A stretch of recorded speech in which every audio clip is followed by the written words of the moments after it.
Hello, my beautiful friends. Welcome back to the show. Today, I'm super excited to dive into today's conversation with Mollie Sommer. Mollie is a registered core energy coach and ELI MP. She's the founder of the Higher Calling Millionaire, where she teaches manifestation, money mindset, and business mastery. Mollie has been coaching for almost 10 years and has taught self-love, relationships, quantum empowerment, and manifestation. Today, she focuses her energy on partnering with soulful entrepreneurs who want to build sustainable businesses while achieving financial freedom and creating a positive impact in the world.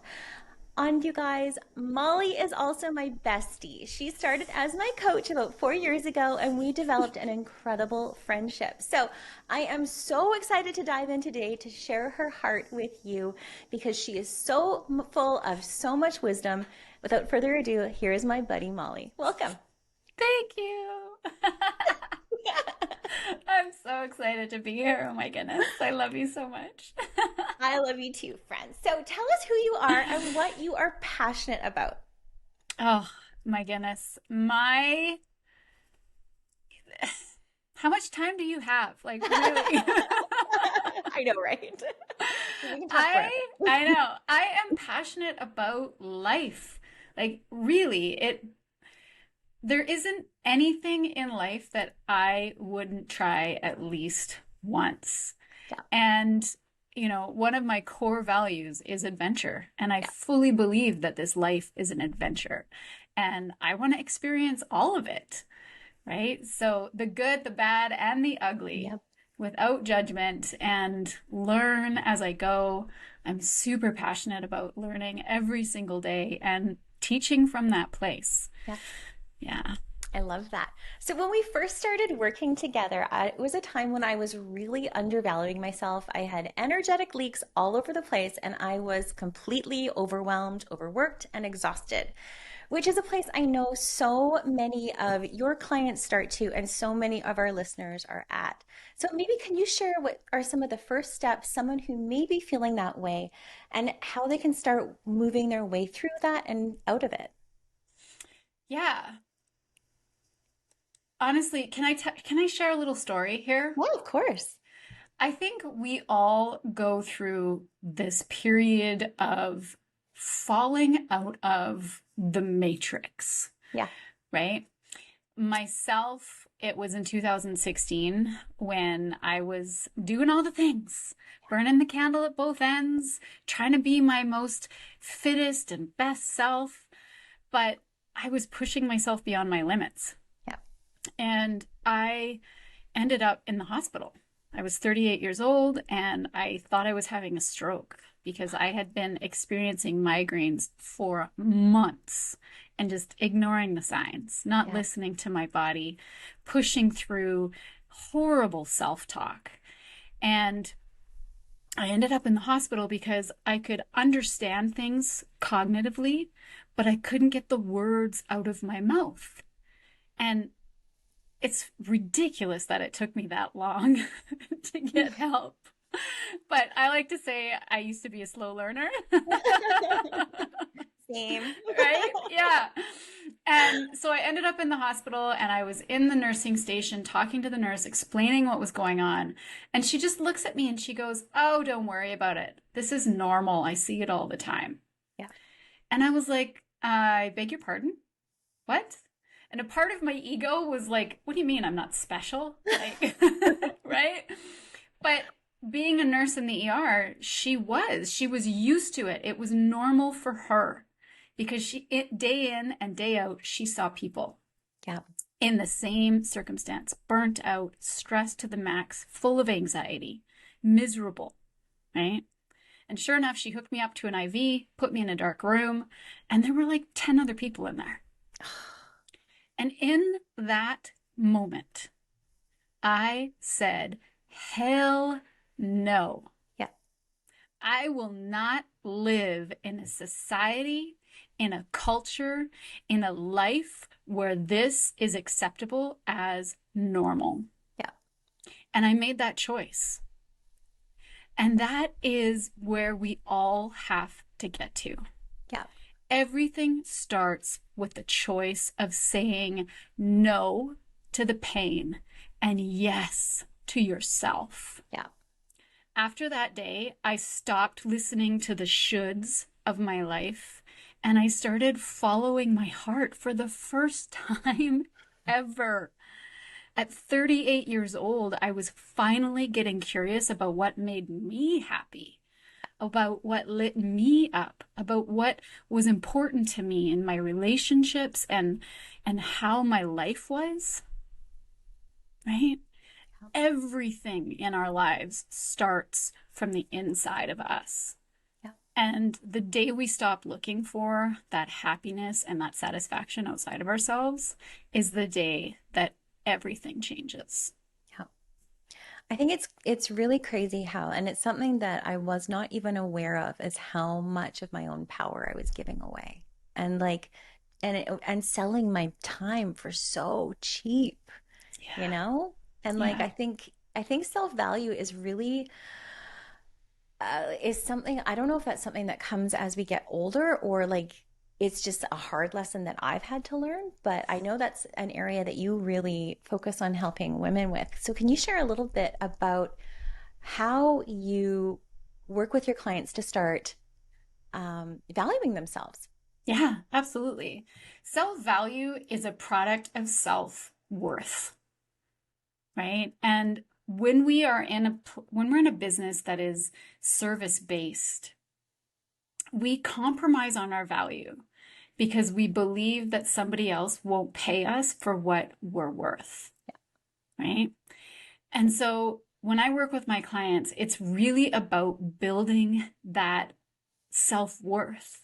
And um, the more structured, the stronger that self-worth is, the more you are going to be confident in what you offer, the more you're going to be confident in asking for what you know your value is. Yeah. And the more you know and trust that if somebody says no, that just means they're not your client. Yeah. It doesn't mean that you aren't worthy of that value, right? Yeah. And so when I'm working with my clients, it's really a process of developing that relationship with the self and falling in love with yourself. Yeah. So that when that time comes that you say, hey, this is what I'm charging, there is not a shred of doubt in your body that that is what you're worth, Yeah. Yeah. right?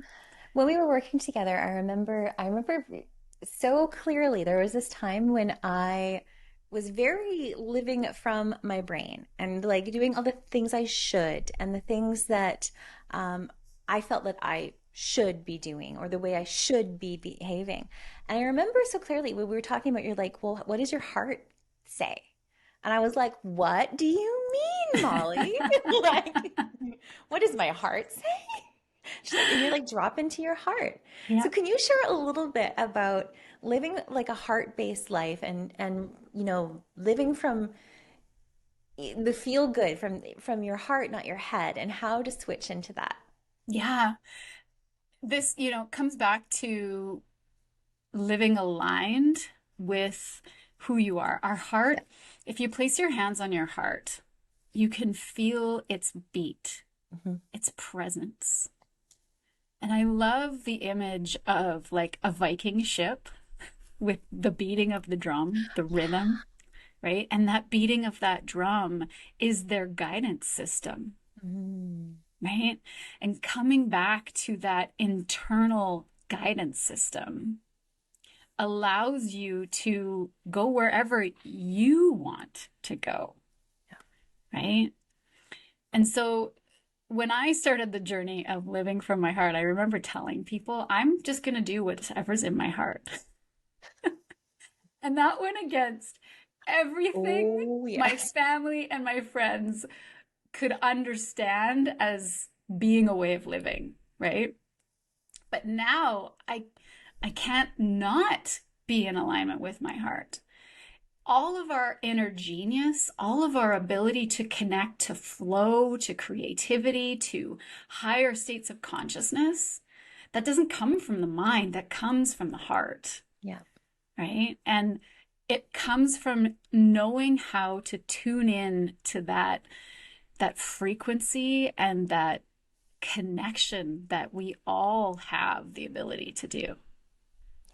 And you can't tune in from up here like I keep trying to do, that I keep going back, going, trying to tune from my head. And you're like, Lisa, drop into your heart. Exactly. Yeah. It all Exactly. comes from a Exactly. place, it comes from love, right? That's Yeah. the energy and the currency of the universe. Exactly. Yeah. Exactly. And the monkey mind is always going to be there, right? Yeah. And we call it the monkey mind in yoga. We call it the ego in psychology, right? We call it the bad vibes when you're Yeah. talking about meditation. It's always going to be there, and it's so loud in the beginning, Yeah. right? But the more you learn to tune into your heart, the louder it gets, and the more you're able to distinguish between the Yeah. two of them, Yeah. right? I think what I loved about working with you too is because we actually named my monkey mind, and his name was Carl. Yeah. And I would say some nasty things to Carl, and I told him to go away. But it was so interesting to like be aware is like I am the thinker of my thoughts. I am not the thought. Mhm. And like and just coming to Exactly. that realization of that, yeah, I can have this thought, but that thought is me, and it is my choice if I want to choose to believe it or I want to let it go.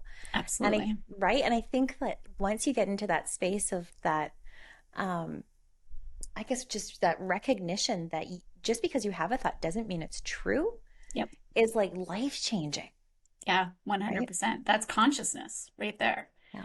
right? The space you create between the thought and the action is choice, Yeah. and that's consciousness. And in that space, everything exists, Yeah. right? I love that. And yeah, it's so empowering. It frees you up for creation of unlimited, Or even unlimited. just like it's like you're I almost like visualize it as like a train station, and you've got all these different trains of thought going in Mhm. different directions, and you get to choose the train you get to jump on. Just Yeah, because and you can just stay there too. You don't even have to jump on a single train, yes, right? Like yes. you get to choose. Yep, exactly. Exactly. I love So that. can you share a little bit with our listeners just about scarcity mindset and abundance mindset? Because I know there can be a little confusion about what it is, but and how that maybe shows up in photographers' lives. Yeah, I mean, scarcity is in all of our lives. You just have to turn on the news Yeah. nowadays with everything going on about the recession and how there's not enough out there, right? Scarcity is the belief that we are limited in some way, that there isn't enough in anything, whether it's love or material things or money, whatever it is. And the opposite of that is love. So scarcity is the absence of love. And when you're living from that heart centered place, it's about returning to that love all the time because abundance is the same frequency of love, money is the same frequency of love, joy is the same frequency of love, right? And so living in that place of scarcity, that's fear, right? That's self-doubt, that's anxiety, that's Mhm. worry, that's stress. None of that happens from outside of you. That all happens from within you. You create it by your mindset and your program, your paradigm, or the subconscious thoughts that you're creating, right? Yeah. I think it's funny because I always thought of abundance as in like money terms. And like you could only be abundant in like material goods or just money. And abundance is like abundance of everything. It's abundance of joy, it's abundance of peace, it's Yeah, abundance of clarity, of like, absolutely. right? Yeah. That's a true wealthy life is to be abundant and cultivating wealth in everything, Yeah. not just money, Yeah. but relationships, intimacy, fun, adventure, joy, right? All of those things combined, creating a life of wealth. Yeah. That's what we're all worthy of. And that, I believe, is what our natural state and why we're here, Yeah. right? The universe wants us to experience all the amazingness of life. And we limit ourselves in that mindset of scarcity. Yeah. But when you shift into that mindset of abundance, oh, you let the universe in, and the universe is like, yes, finally. It floods in. Yeah. Well, actually leads me to my next question, which is about manifestation, because I think it's something we talk a lot about on the show. But through our conversation, and as you know, I struggle a bit with manifestation because I love to overthink and I like to make it something bigger than it probably actually is. So, can you maybe share your insight on manifestation and maybe what tips oh, sorry, and maybe any tips you have for attracting more of what you want into your life? Oh, I love this question. I could seriously talk about manifestation for hours. I love it because I am like, I always like, you know me, it's like, Lisa, you're back in your head again. Yeah. Yeah. And one of the biggest parts of manifestation is surrender, right? It's focusing on what you want, but not needing what you want. It's having clarity, but not overthinking, right? So I always look at manifestation like going on a road trip, right? When you, for example, let's say you're going out to the lake, okay? You know where you're going. You're going to the lake. You've been there 1,000 times before. You know what you have to take with you. You know what you have to leave behind. Those are your beliefs, right? The ones that are going to support you in getting there, and the ones that no longer serve you, right? And you pack what you want to take with you, your clothes, right? And then you get in the car and you start the journey, right? There's no doubt that you're going to get to the lake. There's no worry about road construction or stopping along the way or detours. You just make your way to the lake, right? And that's what manifestation is like. It's a journey. And there's so many roads to get where you want to go, right? And then you factor in the seasons, right? It's going to be a different journey in the wintertime than it is in the summertime. But when you're heading to the lake, it doesn't matter, right? It's the same thing when you're manifesting. There's always going to be seasons in manifesting when things happen really fast and manifestations that take longer. Yeah. The physical manifestation is the last thing in the last step in the process of manifestation. But that doesn't mean that you're not manifesting along the way. Yeah. There's so many other signs, right? Things like synchronicities or seeing what you desire out in the world, right?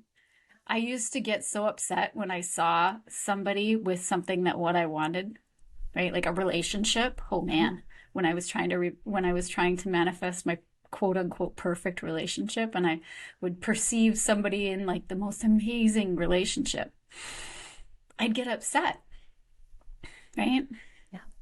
But it's actually a sign that what you want is on its way to you already, because you can see it in the world around you.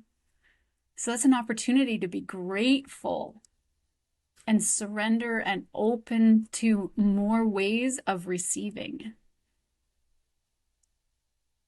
I love that. What I didn't hear was you need to sit on your couch and wait for the lake to come to you. Yeah, Right? exactly. Because manifestation really isn't a passive thing. Like you don't just sit on No, your couch and just hope that the lake is someday just gonna get there. You yeah, have to work towards it too. And I exactly. think that's probably a misconception when it comes to manifestation. It's like you put your order out into the universe and then you don't have to do anything. You just sit back and wait for it to happen. Yeah, Whereas no, that's not the case at all. no. In fact, the more you take inspired action towards what you want, the wider the universe opens for you Mm. and opportunities start to come back, right? Now, in saying that, there's a caveat to that is that there is a balance of action and receiving, surrendering. right? When you are in that balance of the masculine and the feminine of your own, you intentionally create space for both, right? And especially as an entrepreneur, this is so important because in business, we are taught to be very masculine. Mm-hmm. Pantsuits and blazers. Pantsuits and blazers, right? Even, I love, what movie is that? It's got Melanie Griffith, Working Girl. Working Girl, yes. I love that movie. But there's a scene in that movie where she's with Harrison Ford, who is so dreamy, and she is dressed as this beautiful feminine woman. And they're at a business function, and all these other women have these huge shoulder pads, and they're all like dressed as men, but they're women, right? They're trying to be the feminine version of the man. Yeah. And that doesn't work. Be the feminine. Yeah. It's so much easier. It's where we achieve our states of flow. Yeah. Flow is a feminine energy.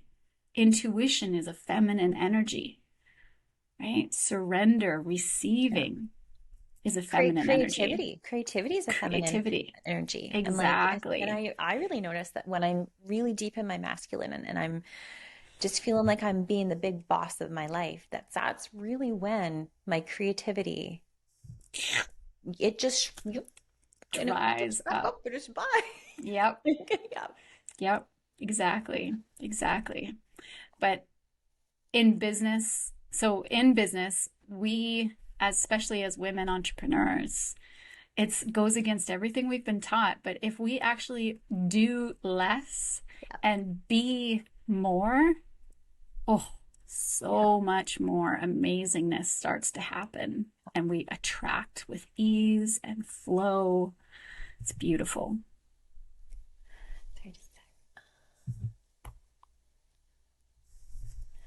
So that actually leads me into my next question, because I love what you just said there about being. So I want to know about the law of being. That's something that you do. Can you share a little bit more on that and how that works?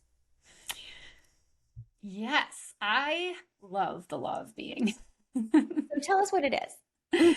The law of being is coming into who you want to be and how you want to show up. And that's it. Being yourself authentically in your highest state of potentiality and naturally attracting health, wealth, consciousness, love, relationships, all of it. And moving in that state of balance, like we were talking about, of the masculine and the feminine, towards your goals. So would the being be like the ideal version that you can visualize of yourself? Yeah, that's a great way of describing it. It's taking off the masks. It's taking off the roles of the shoulds and showing up authentically. Right? Showing up in that unique version and expression of yourself. So it'd be like the opposite of faking it till you make it. Oh, absolutely. I hate that expression. I hate that expression, because what is even faking it? Like, as you manifest, you have to step into the version of yourself that already has everything that you desire, right? That's how you magnetize to things. So you have to let go of the old identity and be that new identity, right? So I used to resent my brother when I was younger because I thought he always got what he wanted. He was so lucky. He lived with a silver spoon in his mouth, and things just magically happened for him. And I was the unlucky sibling. That was an identity I lived with for years. Yeah. And of course, nothing ever happened for me because I believed I was unlucky. Interesting. Versus now, I have shifted into this identity of I am a lucky person. I know what I want and I get everything I Yeah. desire with Yeah. ease and flow. And when you shift that identity and show up in that way, whew, it's a game changer, Yeah. right? And so the law of being helps you determine what that is for yourself, Mm-hmm. what those beliefs that are no longer serving you Yeah. are, and allows you to open up to a bigger vision, a bigger expression of who you want to be. Yeah. It's funny when I think about limiting beliefs because I think of myself, like you're going to laugh about this because you know I'm so silly, is I think of it's like an operating system, like, you know, like when your Mac gets all gummed up, and I feel like my limiting beliefs are like just like bad things in the system. But I'm Mhm. like, how can I quickly do a virus scan to figure out where they are? Right? Like, is there an easier way to figure out like all of them? Well, yes and no, right? Because it's a process. Yes, right? And I always see the champagne flute. And when you have a beautiful glass of cold champagne, how the bubbles come from the bottom and they're just always rising, Yeah. always rising, always rising. And for us, that's kind of what these old limiting beliefs do. Yes. As you are ready to process them, they come to the surface, they show themselves. And it's about creating a practice that allows you to do that regularly, Mm. right? Sweep it away, release what's not working for you, intentionally create more of what is, right? So that you can cultivate that abundance of what you love and let go of what is holding you back. Yeah. I think that was probably what was so transformational with working with you specifically as a coach was that really wasn't aware that I had these limiting beliefs, but then having someone to say, well, Lisa, is that true? Like, Mhm. where does that come from? And because when you're so close to it, you can't always see that you're having that thought or that's even a limiting belief. You just think that's just the truth. Absolutely. Absolutely. And we all have that. And that's what's so powerful about about a relationship with a one-on-one coach is that the coach is there to shine that mirror Yep. and challenge those beliefs. Yeah. One of my favorite things to do is to just sit and listen to the words people use Yeah. because you can hear it, right? You can Yeah. hear it in the words they use and how they describe their relationships Yeah. and you know, For me, I'm always like I've always said I'm so weird. Remember I used to say I'm so weird. I'm so weird. I'm yeah, such a weirdo. And I don't know if I see that much anymore. Or either I'm just like I'm awesome. exactly. Right. Exactly. It's, you know, it can be as easy as every time you walk by a mirror, instead of going, oh, go, damn, girl, you look Yeah. fly Yeah. today, right? Yeah. Smile at yourself and look at what you can see today that you love about yourself. Yeah. And the more you do that, the more it will expand and the Yeah. more you will learn to love all of yourself. Yeah.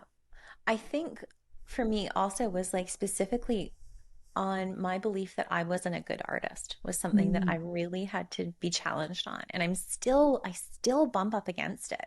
And I yeah. know so many of our listeners do too. It's like I will compare that straight out of camera shot that has been not edited at all to someone's like perfect, polished masterpiece.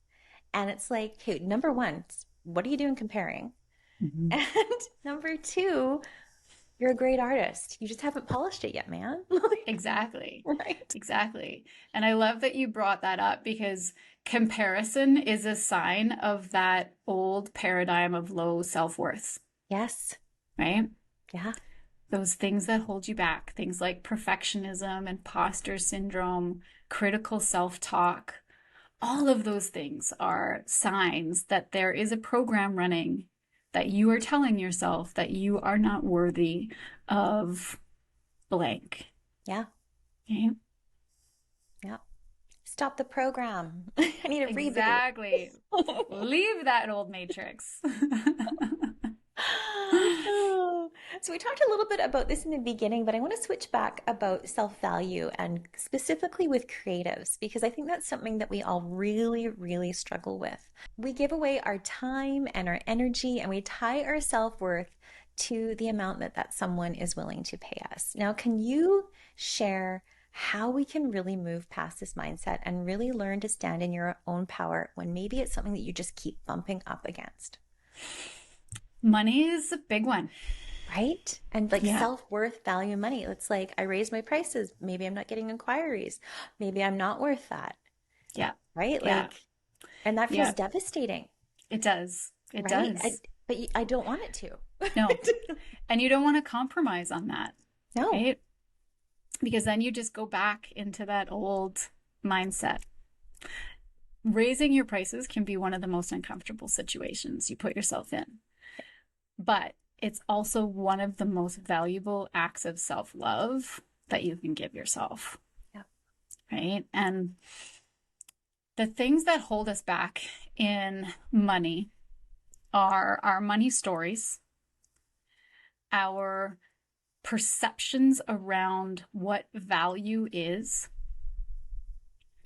and the guilt, shame, fear that we hold around what the meaning of value and money is. Right? Yeah. We all have inner blocks around money, and they show up a little bit differently for all of us. But as human beings, we can only experience so many things in this life. So eventually it's going to come up. Yep. Eventually, like you said, you're going to bump up against it. Yeah. And it's this constant process of learning how to look at that objectively without judgment, coming back into that unconditional love, coming back into that compassion, giving yourself forgiveness, giving yourself grace, and asking yourself, like, is this really serving me? Yeah. Or is there something else that I can tell myself that will empower me to ask for more? Yeah. Mm-hmm. Right? And finding that value that stretches you, but not triggers you. Yeah. Right? Right. Because when you're in that triggered state, that's when you're in that stress reaction, and Absolutely. you can be in there for a day or you can be in there for a month, and it can just sabotage everything. Yeah. Right? It's funny because it's like this sweet spot and that feels like aligned and good, and it feels like fair exchange and fair value. And it's almost like if you try to tiptoe a little bit higher, you get into this point where it feels like it starts to feel uncomfortable. And like the uncomfortable zone, it starts to be good. But when it goes further, that your brain starts saying, okay, you're taking advantage of people, you're being greedy. All these crazy stories about money start popping up. Yes. Right? Absolutely. Absolutely. And you can increase incrementally to get to that place. Yeah. But, just like going to the gym, you don't go into a gym after you've never been there and pick up a 50-pound barbell, right? You build the muscle along the way. Yeah. It's the same with stretching your goals. If you want to charge high ticket prices, you have to do the exercises along the way that will support you in those high ticket prices. Yeah. Building your value, building a community, all of those things in your business that once you get to that point, it's just effortless. It's just the logical next step. Otherwise, you're coming at it from like a fear-based perspective where you're in defense of it. Whereas like that doesn't feel good. Like, yes. Or you're looking at it because I have to charge this because I don't have enough money. Yeah. Right? Which is a state of scarcity and lack.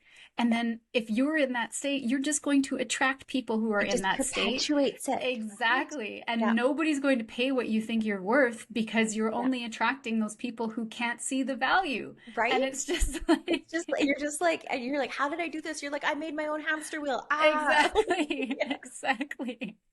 And eventually you just get tired and frustrated and you want to quit, Yeah. right? Yeah. And we need creative entrepreneurs. We need women who are willing to be in their feminine and show up consistently to be the role models for our children and the next generation. Yeah. We need women who are willing to do all of this to show that it's possible, to be the way showers. Yeah. So it's so important right now Yeah. that women like you, Lisa, and your audience learn how to do this and be successful at it. Yeah. So that as the earth changes and awakens, there's people out there who can be inspired by your success. Yeah. To move towards that instead of staying in the paradigm and the baloney that is so much of our culture right now. Yeah. Right? Yeah. So something I wanted to share with my audience that I learned from you is this. So can we talk about goddess baths? Because this was something that absolutely changed my life, you guys. So I would love if Mollie would share what a goddess bath is, what's included, and how this radical act of self-love and care, while it seems really simple, it's not. It's actually super transformative. Yes, absolutely love the goddess baths. They really are a radical act of self-love. And they really show you the power of intention. Everything in a goddess bath is intentional.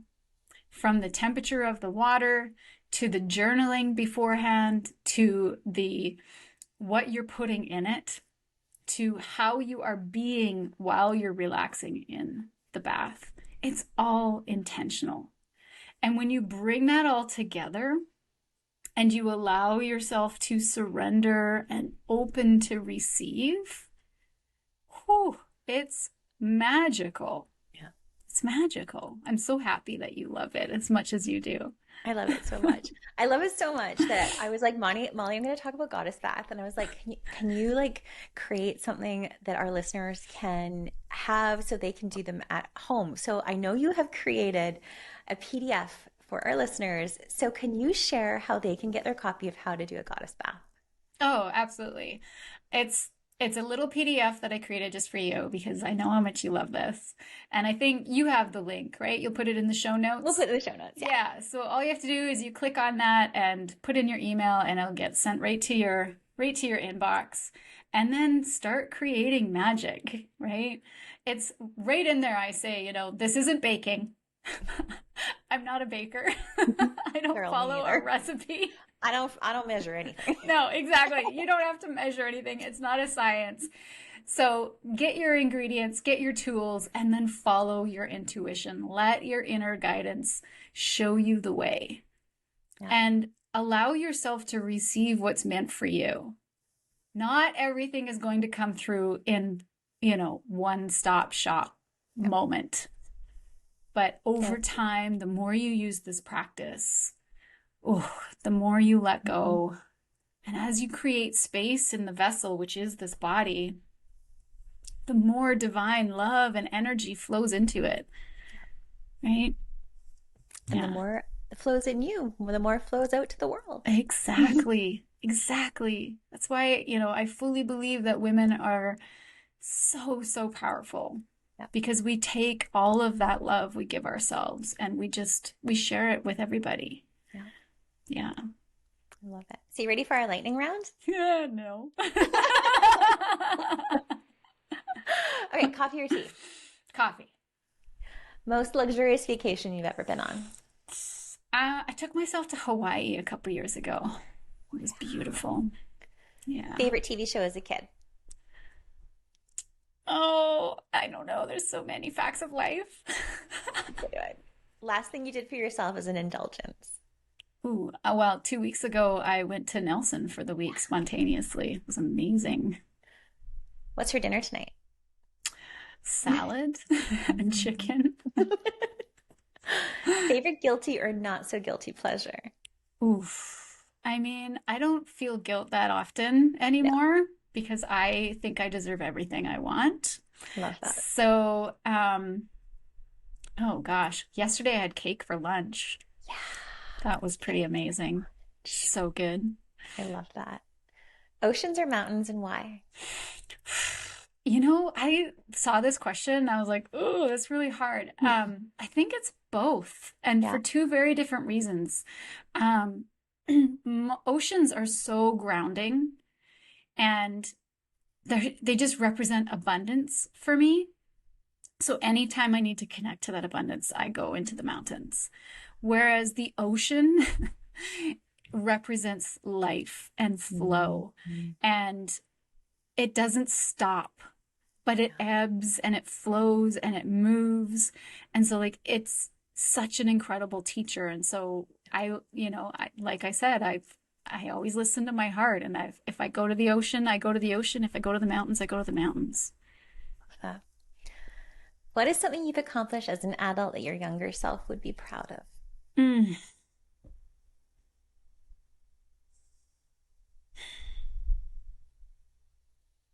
I think, oh, this is such a difficult question. There's so much. I think loving myself unconditionally and being alone and happy, Yeah, right? yeah. When do you feel most authentically yourself?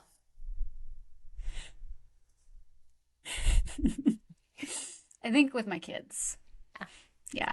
My kids, I am so incredibly blessed to have two amazing children, kids, two amazing kids. And they love me no matter what, the good, the bad, the ugly. Um, and I make mistakes as a parent, but I always own up to them. I always, apologize when I need to apologize, or take responsibility when I've done something that really didn't align with my values or how I want to show up as a mother, and they forgive me every single time without resentment, and we move on, and oh, it's just the most incredible blessing ever. Love that. What advice do you have for someone just starting out in entrepreneurship? I often think about this because I made so many mistakes when I first started. Same. Right? Still Yeah. do. I know. Fair point. Fair point. Um, I think don't settle. Mm, Don't shrink. If you have a dream that you want to accomplish, go after it. Don't let other people's limitations dictate what you create in your life and in your business. mic drop. Yeah. So, how can someone apply to work with you, Mollie? You can find me on my website or on social media, and I am accepting one-on-one clients right now. And I always have new courses coming. So, grab a seat in the email list and start being part of the family. So, what you guys don't know is Mollie is not exactly easy to get into. So, if she has an opening, I would highly suggest you run over to her website and make sure you check her out and apply to work with her because she is amazing, you guys. So, I love to end my interviews with this one last question. And it's, what are you currently curious or artistically curious about? Oof. What day is it? I know, right? I just about ordered some soap making tools. Oh, I love that. Um, I'm I'm always creating. Always, always, always. Right now, I'm obsessed with money and the mindset around money. I'm actually creating a new course all about shifting your money mindset. So that'll be launching in a couple weeks. And the idea that money is like water. Mm. And what all of the intricacies of what that means and represents and how it shows up in our lives. If I was a painter, I would be madly painting everything blue right now. I love it. Yeah. Well, my dear friend, thank you for joining me today and thank you for sharing your heart and your wisdom. Thank you. Thank you. Thank you. Thank you. This was so wonderful. I love hanging out with you and hearing your beautiful voice, and so beautiful. Oh, my beautiful friends, I hope you have loved this conversation just as much as I have. I am sending you so much of my light and my love today and every single day. We will see you next time.